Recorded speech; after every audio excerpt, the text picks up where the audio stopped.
పర్యావరణ పరిరక్షణ కోసం ప్రజలు మట్టి గణపతిని పూజించాలని మా సంస్కృతి సంస్థ అధ్యక్షురాలు దువ్వాడ లక్ష్మీ భార్గవి పిలుపునిచ్చారు.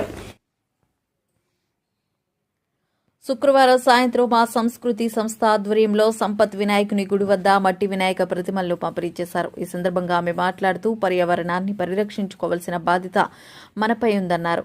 వినాయక ప్రతిమల్లో ప్లాస్టోఫారిస్ థర్మాకోల్ వాడటం వలన అందులో ఉన్న రసాయనాలు పర్యావరణానికి హాని కలగడమే కాకుండా సముద్ర జలాలు కలుషితమవుతాయన్నారు. వాయు కాలుష్యం ఏర్పడి ప్రతి జీవి ప్రాణహానికి కారణమవుతున్నాయన్నారు. ప్రకృతిని గౌరవించకపోవడం వలన మనం అనేక విపత్తులు చూస్తున్నామని పేర్కొన్నారు. కాలుష్యంలో మన నగరం అగ్రస్థానంలో ఉందని ఆవేదన వ్యక్తం చేశారు. ప్రతి కుటుంబం మన బాధ్యతగా భావించి మట్టి వినాయక ప్రతిమలకు అధిక ప్రాధాన్యత ఇచ్చి పూజించాలని విజ్ఞప్తి చేశారు. మన భావితరాలకు ఆరోగ్యవంతమైన జీవితం అందించేందుకు అందరూ సహకరించి కాలుష్య నివారణకు కృషి చేయాలని విజ్ఞప్తి చేశారు. ప్రజలకు వినాయక చవితి శుభాకాంక్షలు తెలిపారు. అందరికీ నమస్కారం. లక్ష్మీ భార్గవి అండి. ఓం గం గణాధిపతి నమః.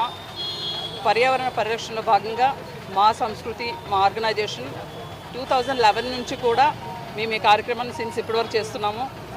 సో మన ఎంత కల్చర్ డెవలప్ అయినా కూడా కలర్ బొమ్మలు చూస్తే మనం టెంప్ట్ అవుతాము. కలర్ వినాయకుడు ఎవరికైనా నచ్చుతుంది. బట్ మనం దాన్ని అవాయిడ్ చేసి మన పర్యావరణాన్ని పరిరక్షణ భాగంగా రాబోయే తరాల్ని సేఫ్టీ కోసం తప్పకుండా మనం ఈ ప్రికాషన్ ఫాలో చేస్తూ మంచి హెల్దీ వాతావరణంలో మంచి గణేష్ పూజలు మనం చేద్దాం. Thank you. ఎన్ని విగ్రహాలు పంచారు మేడం?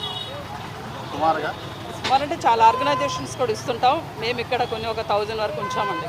ఎందుకంటే వర్షం అదంతాను మనకి మూడు కూడా బాగాలేదు కదా. విజయవాడ ఇష్యూ మనకి కొంచెం ఇబ్బందిగా ఉన్నా కూడా మన గణపతిని మనం పూజించాలి కాబట్టి మనకి ఇది కాన్వర్ట్ కాబట్టి మళ్ళీ మన పని చేయడం జరిగింది.